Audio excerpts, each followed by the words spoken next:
Assalamualaikum warahmatullahi wabarakatuh. Alhamdulillahirrabbilalamin. Salam sukses selalu untuk kawan-kawan mahasiswa. Senang sekali saya kembali menjumpai Anda dalam perkuliahan ini dengan materi manajemen media massa. Pada materi sebelumnya saya sudah jelaskan sekilas tentang manajemen dan media, dan kali ini saya akan mengajak kawan-kawan mahasiswa untuk memahami tentang pengertian dan fungsi media massa. Kalau dalam keseharian di bahasa akademik selalu disebut dengan media massa, tetapi dalam dunia jurnalistik di lapangan khususnya orang lebih kenal dengan pers. Maka ada istilahnya jumpa pers atau public expose, dan selalu orang lebih memilih dengan istilah pers. Nah, kata pers itu sendiri sebagai informasi saja ini adalah kependekan dari persurat kabaran. Jadi orang menyebutnya lebih kepada pers, bukan pers. Ada beberapa yang salah menyebutnya pers, sementara yang betul adalah pers, persurat kabaran. Kemudian kita kembali kepada catatan sejarah. Di sejumlah literatur juga disebutkan bahwa istilah pers itu, maksud saya, sudah dimulai atau digunakan pada tahun 1920-an. Nah, tujuan menggunakan istilah pers ini sebagai upaya untuk mengistilahkan jenis media yang secara khusus memang ketika itu didesain untuk mencapai masyarakat yang sangat luas, sehingga orang lebih memilih dengan kata-kata pers, bukan media massa. Dalam pembicaraan sehari-hari, istilah ini juga sering disebut dengan media. Jadi kalau ini orang-orang media, tapi ada juga ini orang-orang pers gitu kan. Orang pers, orang media, sebenarnya ini hanya sebutan yang tidak harus ini dan harus itu, tetapi ini pilihan saja. Wartawan itu harus disebut pers, wartawan itu harus disebut orang media. Nggak mesti harus seperti itu. Silakan saja pilihan menyebut apakah dengan istilah pers atau media, orang-orang pers, ini pilihan biasa. Ini adalah pilihan masing-masing orang. Tetapi hingga sekarang memang banyak orang itu menyebut media massa lebih akrab dengan istilah pers, yang merupakan tadi, pers merupakan kependekan dari persurat kabaran. Kemudian sebelum era modern atau saat ini misalnya seperti era digital, masyarakat yang sangat tergantung dengan media massa atau yang tergantung dengan pers adalah masyarakat tingkat ekonominya rendah. Ini jauh sebelum modern, jauh sebelum ada era digital seperti sekarang. Karena dengan kondisi ekonomi yang rendah, ketika itu akses informasi yang diperoleh itu sangat terbatas. Karena apa? Karena masyarakat ekonomi di bawah itu hanya punya akses untuk mendapat surat kabar sebagaimana koran seperti sekarang. Lain halnya dengan masyarakat ekonomi menengah ke atas. Biasanya mereka bisa mengakses informasi dari berbagai media massa, dari berbagai informasi lain, misalnya bisa ketemu dengan para ahli, ketemu dengan para pakar yang bisa mereka jumpai, atau juga mereka sengaja mengundang beberapa pakar, diajak berbincang-bincang melalui seminar atau juga melalui diskusi terbatas. Nah, akses yang seperti ini ketika itu tidak bisa diperoleh masyarakat ekonomi yang ada di bawah. Oleh sebab itu, jauh sebelum era modern atau digital seperti sekarang, masyarakat yang sangat tergantung dengan pers atau persurat kabaran itu adalah masyarakat ekonomi yang rendah. Kemudian kawan-kawan mahasiswa, kita masuk kepada pengertian media massa atau pers ya. Dan secara umum kawan-kawan mahasiswa bisa baca ya, tetapi ini juga sebagai informasi saja. Silahkan Anda juga mencari komparasi, mencari sumber-sumber lain yang bisa menguatkan tentang pengertian media massa atau pers. Secara umum, kalau di kalangan jurnalis ini menjadi sebuah rujukan Undang-Undang Nomor 40 Tahun 99 tentang pers. Pers itu adalah lembaga sosial dan wahana komunikasi massa yang melaksanakan kegiatan jurnalistik yang meliputi mencari, memperoleh, memiliki, menyimpan, mengolah, dan menyampaikan informasi. Baik itu dalam bentuk tulisan, suara, gambar, suara dan gambar, serta data atau grafik, maupun dalam bentuk lainnya dengan menggunakan media cetak, media elektronik, dan segala jenis saluran yang tersedia. Pengertian ini sudah mencakup beberapa media yang sampai hari ini masih bisa kita lihat ya. Dari pengertian ini kita bisa melihat bagaimana tugas wartawan atau tugas jurnalis ketika mengelola media atau memanage media massa itu. Tugas wartawan itu yang pertama mencari. Mencari apa? Mencari informasi dari berbagai sumber berita. Baik itu yang didasari oleh peristiwa tertentu atau mencari informasi yang masih tersembunyi. Artinya begini, kalau saya meminjam istilah Karni Ilyas, wartawan itu tugasnya mencari, bukan menunggu tai anyut. Jadi tidak mesti harus menunggu. Tiba-tiba misalnya Anda duduk atau berdiri di pinggir sungai pagi-pagi menunggu ada tai anyut, nggak gitu. Tapi mahasiswa dia harus mencari informasi apa yang sebenarnya hari ini sedang terjadi, atau peristiwa apa yang memang harus diekspos pada hari itu atau besok pagi, dan terus menerus begitu. Setelah mencari, tugas wartawan juga harus memperoleh informasi. Setelah kita mencari kan kita harus mendapatkan informasi yang kemudian diproses. Dari pencarian itu, wartawan akan memproses informasi yang kemudian akan menjadi milik media yang didapatkan. Jadi semua informasi yang didapatkan oleh wartawan itu menjadi milik media itu secara institusi ya, bukan secara personal. Jadi semua hak siar, semua hak dokumentasi itu milik media secara institusional, milik perusahaan media itu. Untuk selanjutnya disimpan, bisa di dalam file atau diarsipkan. Kalau misalnya TV atau radio, itu bisa dalam bentuk kaset atau dalam bentuk pita kalau zaman itu, dan akan menjadi dokumentasi kantor sebuah media. Tugas selanjutnya, wartawan itu bukan hanya mencari, bukan hanya mendapat informasi, bukan pula hanya sekedar mengolah, bukan hanya sekedar untuk memfilekan atau menyimpan informasi itu, tetapi tugas berikutnya adalah mengolah informasi dengan data dan fakta yang akurat. Data dan fakta yang akurat, ini yang terpenting. Data misalnya data-data angka, jumlah penduduk, jumlah warga, jumlah mata pilih kalau dalam konteks pilkada misalnya kan, umur seseorang, tanggal kelahiran seseorang, berapa lebar sebuah gedung, berapa lebar sebuah lapangan, berapa lebar sebuah ruangan, dan lain sebagainya. Kemudian fakta ini adalah sebuah kenyataan yang harus kita cover. Artinya sebuah peristiwa yang nyata, bukan kenyataan yang diciptakan. Fakta ini adalah menjadi dasar pokok bagaimana wartawan menulis berita. Nah, fakta itu sendiri penjelasannya bukan peristiwa yang nyata, tetapi fakta adalah segala sesuatu yang bisa ditangkap oleh panca indera. Selama itu bisa ditangkap oleh panca indera, maka dia disebut fakta. Apa misalnya meja di sebuah kelas itu bisa dihitung. Ukuran kelas itu berapa meter kali berapa jumlah kipas angin di kelas atau di ruang kuliah, berapa jumlah mahasiswa. Itu bisa diukur. Ini menjadi fakta. Nah, fakta yang harus Anda tulis adalah yang akurat. Akurat dalam arti begini, apakah memang si A itu kelahiran tanggal 18 bulan Mei tahun 1973? Apakah betul? Bagaimana melakukan verifikasi? Verifikasinya adalah meminta akta kelahiran, sehingga menjadi data yang akurat. Akurat itu betul-betul faktual, tidak mengada-ada atau tidak fiktif atau hanya mereka-reka hasil imajinasi wartawan. Nah, setelah itu, begitu data dan fakta dan informasi semuanya sudah ditulis, maka dia punya tugas berikutnya, wartawan punya tugas berikutnya adalah menyiarkan informasi itu kepada publik. Nah, menyampaikan informasi itu memerlukan media massa atau pers, baik yang berupa melalui koran, tabloid, majalah, buletin berkala, dan sejenisnya. Atau informasi yang Anda olah tadi bisa Anda sampaikan melalui suara, misalnya dengan radio, atau disampaikan dengan suara dan gambar melalui televisi, dan sekarang melalui YouTube misalnya. Selain beberapa hal yang saya sampaikan di atas tadi, jurnalis bukan hanya menyiarkan atau menyampaikan informasi dengan gambar, suara dan gambar atau tulisan, tetapi juga bisa menggunakan grafik atau dengan membuat infografis dengan kreativitas tertentu. Alat yang digunakan untuk menyampaikan informasi bisa sangat beragam. Seperti yang saya sebut di atas tadi, bisa media cetak, ya, koran, tabloid, majalah, buletin, atau melalui media elektronik, radio, dan segala jenis saluran yang tersedia. Dan di era digital ini bisa melalui medsos atau media online lainnya. Itu tadi pengertian tentang pers atau persurat kabaran, atau sering kita sebut sebagai media massa.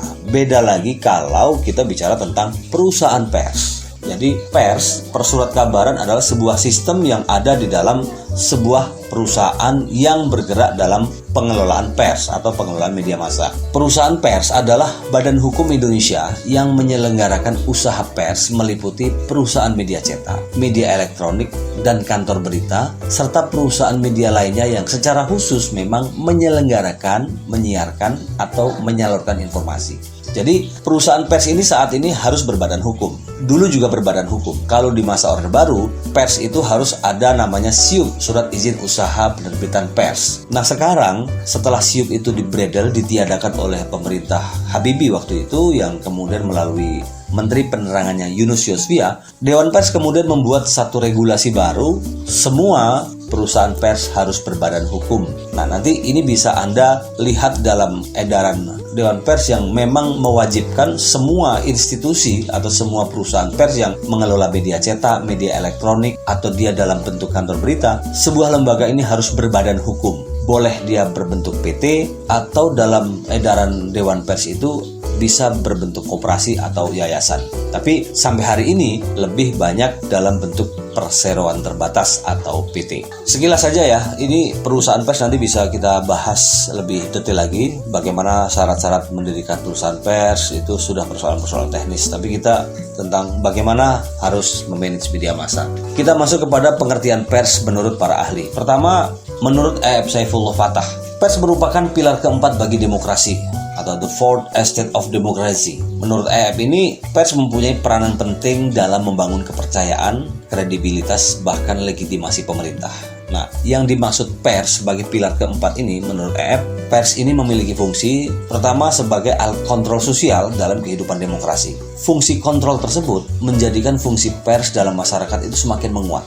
Dengan demikian, menurut E.F., posisi media massa, posisi pers itu diharapkan dapat berfungsi melakukan cover both side. Nah, nanti ada bahasan tersendiri bagaimana cara menulis berita yang cover both side. Ini pada persoalan teknis yang harus disampaikan oleh dosen Anda yang mengampu mata kuliah teknik penulisan berita. Tapi saya tidak akan bahas lebih detail. Cover both side itu melihat sudut pandang dari berita dari berbagai sisi, minimal dari dua sisi, orang yang didemo, orang yang mendemo. Jadi misalnya ada aksi, misalnya ada kasus Bupati A didemo karena ada dugaan korupsi, maka Anda tidak serta-merta hanya memberitakan peristiwa itu, tetapi juga Anda harus melakukan konfirmasi kepada orang yang sedang dituduh korup. Dalam hal ini misalnya bupati atau gubernur atau siapapun dia. Jadi dua-duanya dia harus naik bareng-bareng, tidak boleh satu pihak. Kalau hanya satu pihak, Anda hanya memberitakan peristiwanya saja tanpa melakukan konfirmasi kepada yang dituntut atau yang diduga korup, maka yang terjadi kemudian adalah berita framing atau bias berita. Oleh sebab itu, pentingnya cover both side ini memang harus dipertahankan oleh seorang jurnalis karena pers dalam perspektif E.F. Saifullah merupakan alat kontrol sosial bagi pemerintah, sehingga pers harus menjadi media penyampai aspirasi masyarakat terhadap pemerintah. Ada keluhan masyarakat yang disampaikan kepada media massa, kepada jurnalis, kemudian jurnalis, wartawan menulis, setelah menulis mengolah data yang akurat lalu menyiarkan, dan ini dibaca oleh pemerintah, atau sebaliknya warga ngomong, pemerintah ngomong, disiarkan bareng-bareng. Jadi memang fungsi kontrol sosial media massa ini sangat penting supaya terjadi sebuah dialog antara masyarakat dan pemerintah. Selain itu juga menurut E.F. Saifullah, pers juga harus memiliki fungsi yang menjadi gatekeeper ya, sebagai penyeleksi. Pers dalam hal ini harus mampu menyaring dalam setiap pemberitaannya. Artinya, menyeleksi dalam hal ini bukan berarti mengontrol atau bahkan melarang terbitnya sebuah informasi yang akan mengkritik sistem, tidak. Tetapi menyeleksi di sini diartikan sebagai bentuk upaya dari seorang jurnalis agar ketika menulis dia lebih berhati-hati dalam menyampaikan informasi yang akurat, yang faktual berdasarkan data dan fakta. Jadi sekali lagi saya menekankan kepada kawan-kawan, menyeleksi dalam arti di sini bukan takut, bukan kemudian mengontrol atau bahkan melarang terbitnya sebuah informasi, tetapi menyeleksi di sini untuk akurasi data, faktualisasi peristiwa, sehingga betul-betul informasi itu tidak ada namanya hoax atau bohong. Dengan begitu diharapkan fungsi pers dapat mendidik yang baik kepada masyarakat, sekaligus juga dapat menjadi jembatan, sekaligus juga dapat menjadi jembatan yang baik antara pemerintah dan masyarakat. Kemudian kita beralih ke pengertian menurut Umar Seno Aji. Menurut Umar, pers dalam arti sempit itu penyiaran-penyiaran pemikiran, gagasan, atau berita-berita dengan kata tertulis. Sementara pers dalam arti luas yaitu memasukkan di dalamnya semua media massa atau mass communication yang memancarkan pikiran dan perasaan seseorang baik dengan kata-kata tertulis maupun dengan lisan. Bisa dipahami ya, memancarkan pemikiran dan perasaan seseorang baik dengan kata-kata tertulis maupun dengan lisan. Artinya secara esensi sama ya. Bagaimana sebenarnya pers itu adalah sesuatu yang memang disiarkan, dipancarkan yang berdasarkan dari pemikiran atau perasaan seseorang yang kemudian dituangkan secara tertulis atau dengan lisan. Jadi kalau radio itu bahasa tulis yang dilisankan, tapi kalau koran itu bahasa lisan yang dituliskan. Kalau radio berdasarkan teks yang ditulis kemudian dilisankan. Kalau koran, dari wawancara, kemudian dituliskan, bahasa lisan yang dituliskan. Beralih kepada pengertian pers menurut Kamus Bahasa Indonesia, pengertian pers dalam KBBI adalah alat cetak untuk mencetak buku atau surat kabar. Itu yang pertama. Yang kedua, alat untuk menjepit atau memadatkan. Yang ketiga, surat kabar dan majalah yang berisi berita. Keempat, orang yang bekerja di bidang persurat kabaran. Jadi ini lebih luas ya, bahwa orang yang bekerja di bidang persurat kabaran pun menurut KBBI disebut pers. Kemudian beralih ke Kusnadi Suhandang. Menurut Kusnadi, pers adalah seni atau keterampilan. Apa? Mencari, mengumpulkan, mengolah, menyusun, dan menyajikan berita tentang peristiwa yang terjadi sehari-hari secara indah dalam rangka memenuhi segala kebutuhan hati nurani halayaknya. Jadi ada kata-kata yang agak berbeda dengan pengertian-pengertian sebelumnya. Peristiwa yang terjadi sehari-hari disampaikan secara indah. Ini tidak semua orang punya. Pengamat mencantumkan kata-kata yang indah. Kata-kata indah di sini bukan berarti kemudian mewarnai tulisan itu dengan warna merah, warna hijau sebagaimana sebuah lukisan, tidak. Tetapi warna indah di sini dimaknakan sebagai pilihan kata yang betul-betul tidak menyinggung orang, pilihan kata yang betul-betul menyentuh sehingga kemasan berita itu walaupun dia sedang mengkritik tetapi orang tidak tersinggung. Tetapi justru dengan kata-kata yang indah ini kemudian orang tersentuh. Indah dalam artian tidak mengabaikan fakta. Nah, Anda bisa melihat beberapa tulisan yang disampaikan oleh jurnalis melalui bahasa-bahasa feature ya. Anda juga akan mendapatkan materi tentang bagaimana teknik penulisan feature. Beda halnya kalau misalnya Anda menulis berita yang bentuknya berita langsung, straight news, peristiwa hari ini, ditulis hari ini dan dimuat hari ini di media online misalnya. Sekali lagi, kata-kata indah di sini bukan berarti harus mengabaikan fakta, tetapi packaging, mengemas sebuah fakta itu dengan bahasa yang santun, bahasa yang mencerdaskan. Kita beralih ke McLuhan. Menurut McLuhan, pers sebagai the extended man, yaitu yang menghubungkan satu tempat dengan tempat lain dan peristiwa satu dengan peristiwa lain pada momen yang bersamaan. Jadi begini, menghubungkan satu tempat dengan tempat lain dan peristiwa satu dengan peristiwa lain pada momen yang bersamaan. Misalnya sekarang kan sudah ada Zoom nih. Jauh sebelum ada Zoom, media televisi atau media radio itu biasa. Misalnya laporan dari Palembang, misalnya melaporkan tentang harga sayuran, harga sembako naik, kemudian beralih ke kota lain. Misalnya seperti ini contoh lah ya. Misalnya saya dulu siaran di Radio Smart FM. Smart FM presents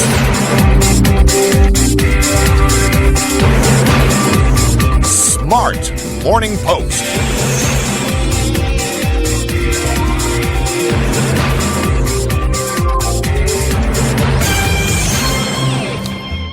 Assalamualaikum warahmatullahi wabarakatuh. Selamat pagi Smart Listener, saya Imran Supriyadi kembali menjumpai Anda dalam Live Report. Pagi ini saya akan mengajak Smart Listener untuk mendengarkan bagaimana hasil pantauan reporter kami di lapangan tentang kenaikan harga sembako menjelang puasa Ramadan. Baik, di ujung telepon sudah ada Muhammad Uzair di Pasar 16 Ilir, Palembang. Baik, silakan laporannya Uzair. Nah, ketika saya sudah bilang silakan Uzair, berarti Uzair reporter saya yang ada di lapangan menyiarkan harga sembako bila melaporkan. Dia akan mengatakan, baik, terima kasih Imron.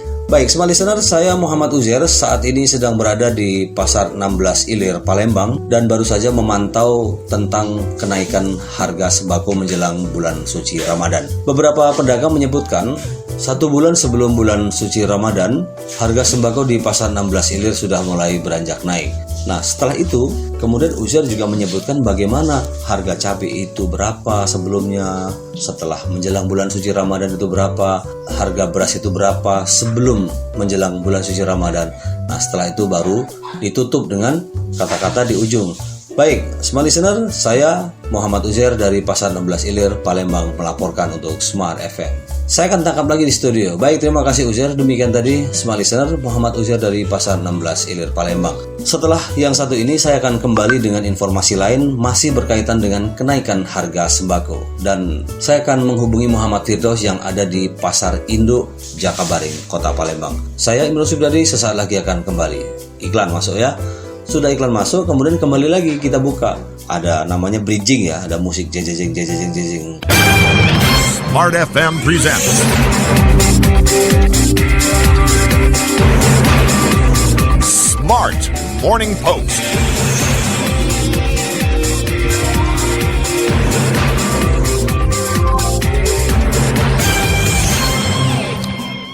Terima kasih, selamat siang Smart Listener. Kembali bersama saya Imron Subriyadi, masih dalam live report Smart FM Palembang. Seperti yang saya janjikan di awal, saya akan mengajak Anda untuk memantau bagaimana kenaikan harga sembako di Pasar Jakabaring Palembang. Di ujung telepon sudah ada Muhammad Firdaus. Halo, selamat siang Firdaus. Maka Firdaus akan menyambut, selamat siang Imron. Saya akan bilang, silakan laporannya Firdaus. Baik, Smart Listener, saya Muhammad Firdaus. Saat ini sedang berada di area Pasar Induk Jakabaring Palembang, dan beberapa menit yang lalu saya sudah berbincang-bincang dengan sejumlah pedagang. Mereka menuturkan adanya kenaikan harga sembako menjelang bulan suci Ramadan. Menurut A, sebutkan siapa misalnya menurut Joni, pedagang cabai, harga cabai sebelumnya harganya sekian. Terus diceritakan bagaimana harga beras, harga minyak dan lain sebagainya. Setelah itu baru kita tutup lagi. Baik, terima kasih Smart Listener. Saya Muhammad Firdaus dari Jakabaring Palembang melaporkan. Kembali ke Imron. Smart Listener, demikian tadi informasi dari Muhammad Firdaus dan juga Muhammad Uzair yang menjelaskan tentang kenaikan harga sembako 1 bulan menjelang bulan suci Ramadan. Saya Imron Subriyadi akan kembali dengan live report 1 jam mendatang. Terima kasih. Wassalamualaikum warahmatullahi wabarakatuh. Smart FM presents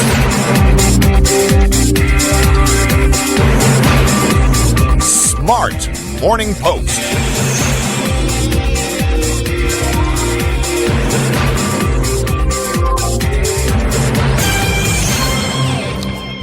Begitulah salah satu contohnya saja. Ini contoh yang terburuk ketika dulu saya masih aktif di siaran. Jadi ada peristiwa yang sama tapi di tempat yang berbeda. Kan satu di Pasar 16, satu di Jakabaring, atau satu di Bagaralam, satu di Palembang, satu di Jakarta, satu di Palembang, atau Palembang, satu di Oki, satu di Prabu Mule, satu di Pali. Tetapi sebuah peristiwa, misalnya isunya tentang kenaikan harga sembako. Kita beralih ke Raden Mas Jokomono. Menurutnya, pers adalah yang membentuk pendapat umum melalui tulisan dalam surat kabar. Pendapatnya ini yang mampu membakar semangat para pejuang dalam memperjuangkan hak-hak bangsa Indonesia masa penjajahan Belanda. Jadi penjelasan yang disampaikan oleh Raden Mas Jokomono ini berkaitan dengan situasi ketika itu. Jadi media atau pers ketika itu betul-betul memang mampu membakar semangat. Karena apa? Karena dia akan menciptakan pendapat umum melalui tulisan dan juga melalui surat kabar. Ini yang dikatakan bahwa media itu bisa menciptakan opini publik. Dengan adanya opini publik yang ditulis melalui surat kabar, orang kemudian bisa terbakar semangatnya, nilai juangnya akan muncul, dan kemudian melakukan perlawanan terhadap penjajahan Belanda. Jadi tugas seorang jurnalis atau seorang wartawan itu bukan main-main. Dengan tulisannya saja melalui surat kabar yang diterbitkan dengan jumlah tiras yang demikian banyak, maka dia bisa membakar semangat para pejuang untuk memperjuangkan hak-hak bangsa Indonesia merebut kemerdekaan dari penjajahan Belanda. Begitu dahsyatnya, sehingga peran pers atau peran media massa sangat penting dalam membentuk opini publik atau menciptakan pendapat umum melalui tulisan, melalui surat kabar, atau melalui suara dan gambar. Baik kawan-kawan mahasiswa, kita masuk kepada fungsi pers. Meskipun pada materi kedua sebelumnya sudah pernah saya bahas sekilas, tapi tidak salah kalau misalnya saya ulas kembali tentang fungsi pers yang didasari oleh Undang-Undang Republik Indonesia Nomor 40 Tahun 99 tentang pers. Fungsi pertama, media itu sebagai informasi, yang kedua sebagai pendidikan, yang ketiga sebagai hiburan, yang keempat sebagai kontrol sosial. Tetapi dalam perkembangannya kemudian, di samping fungsi-fungsi tersebut, pers nasional juga kemudian menjadi lembaga ekonomi. Kenapa menjadi lembaga ekonomi? Karena zaman sekarang media massa atau pers itu sudah menjadi bagian dari perusahaan besar, menjadi lembaga bisnis yang kemudian bisa hidup dan menghidupi para jurnalis, para pengelolanya, agen dan lain sebagainya. Bahkan pada era sekarang bukan hanya sebatas informasi, pendidikan, hiburan, kontrol sosial dan lembaga ekonomi, tetapi pers atau media massa saat ini sudah menjadi alat politik. Sebuah kenyataan bahwa sekarang nyaris ketua-ketua partai tidak ada yang tidak punya media kan. Anda bisa lihat bagaimana beberapa penguasa partai yang sudah punya jaringan media. Kita sudah bisa lihat Metro TV punya siapa, TV One punya siapa, kemudian MNC TV punya siapa. Tidak perlu kita sebut, orang sudah tahu sebenarnya punya siapa sebenarnya. Itu yang namanya saat ini media sebagai alat politik. Kemudian kita masuk kepada teori pers. sebenarnya sangat banyak teori-teori pers yang bisa kita ungkap, dan ini salah satunya saja, yaitu dari Wilbur Schramm dalam bukunya Four Theories of the Press yang ditulis oleh Wilbur Schramm dan kawan-kawan. Dia mengungkapkan ada 4 teori terbesar dalam pers itu sendiri. Yang pertama adalah the authoritarian, yang kedua the libertarian, yang keempat the social responsibility, dan yang keempat the Soviet Communist theory. Keempat teori tersebut mengacu kepada satu pengertian pers sebagai pengamat, pers sebagai guru, pers sebagai forum yang menyampaikan pandangannya tentang banyak hal yang mengemuka di tengah-tengah masyarakat. Nah, penjelasannya seperti ini. Pertama, the authoritarian. Teori the authoritarian ini adalah teori pers otoriter. Pers otoriter ini merupakan sebuah pers yang paling tua, karena teori pers otoriter ini sudah diterapkan sejak abad ke-16, dan mulainya itu berasal dari negara-negara yang kekuasaannya pemerintah sangat absolut. Absolut itu hitam putih. Nah, dalam teori ini pers itu harus selalu mendukung apapun kebijakan pemerintah dan mengabdi kepada negara, dan kita sempat juga merasakan itu di era-era Orde Baru, bahwa semua media atau pers itu harus mengikuti dan mendukung apapun kebijakan pemerintah. Siapa yang tidak mendukung, maka dia akan segera dibredel siupnya atau diberangus, ditutup. Nah, teori ini menitik beratkan kepada negara-negara yang memiliki kedudukan yang tinggi dari masyarakat dalam sistem sosialnya. Jadi negara sangat absolut ya, atau kerajaan sangat absolut. Hitam putihnya masyarakat itu akan ditentukan oleh negara. Hitam putihnya masyarakat itu akan ditentukan oleh kerajaan. Dan media yang saat itu ada, itu betul-betul harus mendukung kebijakan kerajaan, harus betul-betul mendukung pemerintah. Kalau tidak mendukung, maka siap-siap untuk diberangus atau ditutup. Ini teori pers yang otoriter. Jadi pemerintah sangat kuat untuk menekan pers supaya pers itu betul-betul sesuai dengan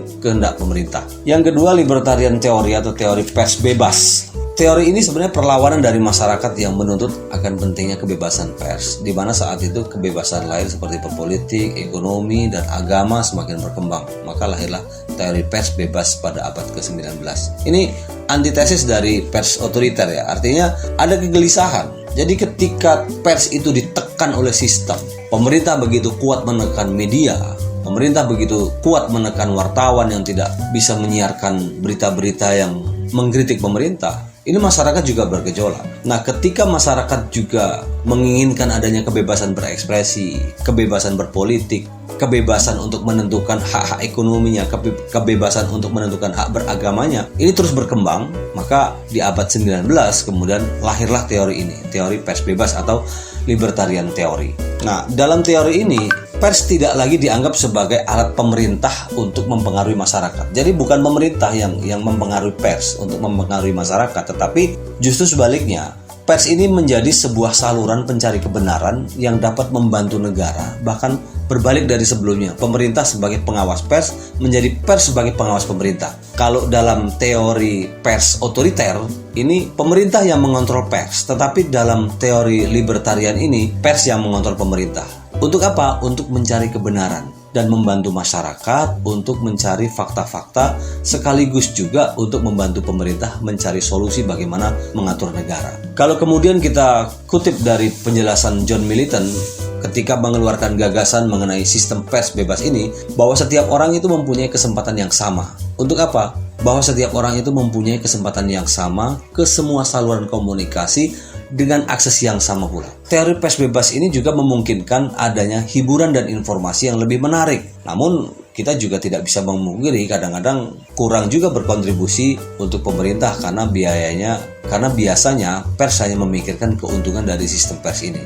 Namun kita juga harus menyadari ketika kemudian ada informasi yang lebih menarik, kontribusi untuk pemerintah itu kemudian terabaikan. Kenapa? Karena pers kemudian cenderung mencari keuntungan. Nah, ini yang terjadi sekarang. Kita sering melihat juga beberapa acara atau beberapa konten-konten di media massa yang sebenarnya secara teks atau secara ideologis tidak terlalu memberikan kontribusi terhadap pemerintah, tetapi justru hanya bicara soal untung rugi perusahaan. Ini juga sebuah kelemahan dan kelebihan. Sebab bagaimanapun sebuah media massa itu juga harus bersentuhan dengan industri. Artinya bukan industri mengatur media massa, Tapi media massa itu proses cetaknya, proses produksinya juga membutuhkan anggaran. Sehingga ketika anggaran itu belum ada atau dana tidak ada, maka sangat mungkin orang yang mengelola di dalamnya juga tidak sejahtera. Oleh sebab itu, sinergisitas ya, membangun keseimbangan antara kontribusi pers kepada pemerintah, kontribusi pers terhadap masyarakat, dan juga untuk mencari keuntungan harus berimbang. Yang berikutnya, social responsibility theory, teori pers bertanggung jawab sosial atau teori pers bertanggung jawab sosial. Teori pers bertanggung jawab sosial dihadirkan untuk membenahi semua itu, yaitu untuk membatasi kebebasan pers agar memiliki tanggung jawab sosial. Jadi tidak kemudian sebebas-bebasnya tanpa ada batas. Nah, dalam sistem responsibility theory ini untuk mengkanter, artinya untuk meluruskan, untuk membatasi, dalam arti membatasi bukan melarang ya. Dia membatasi dengan libertarian teori, membatasi pers yang bebas tak bertanggung jawab, tetapi kita ada istilahnya bebas yang bertanggung jawab sosial. Artinya apa? Bebas boleh, tetapi punya tanggung jawab sosial. Dia harus bertanggung jawab sosial. Efek apa dari apa yang kita tulis terhadap masyarakat? Fakta-fakta apa saja yang boleh diungkap dan fakta-fakta apa saja yang tidak boleh diungkap kepada publik. Misalnya soal gambar, misalnya soal kriminal, gambar yang berdarah-darah tidak boleh kemudian kita munculkan. Kalau dengan pers yang hanya bebas saja tanpa bertanggung jawab, maka gambar apapun itu bisa keluar, sevulgar apapun bisa keluar. Tetapi ketika kemudian kita menganut pada teori pers yang bertanggung jawab, dia harus juga bertanggung jawab pada sosial. Tidak semua orang bisa melihat darah,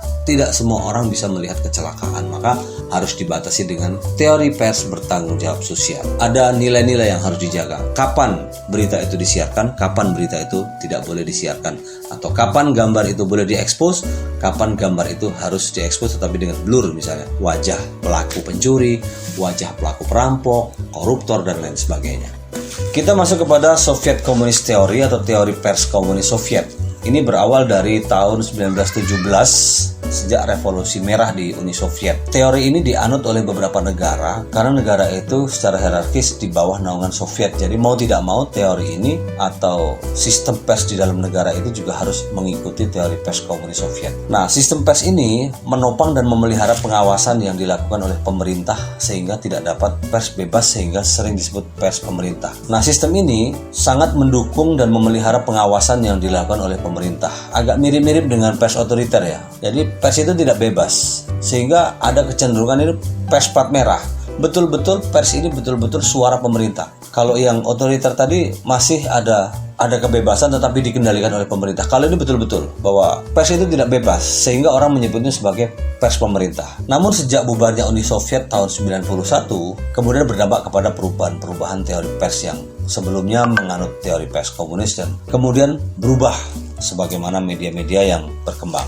Baik kawan-kawan mahasiswa, untuk materi ketiga ini saya pikir cukup sekian dulu. Mohon maaf atas segala kekurangan, itu datangnya dari saya dan kelebihan itu datangnya dari Allah Subhanahu wa taala. Terima kasih, saya Imron Subriyadi. Wassalamualaikum warahmatullahi wabarakatuh.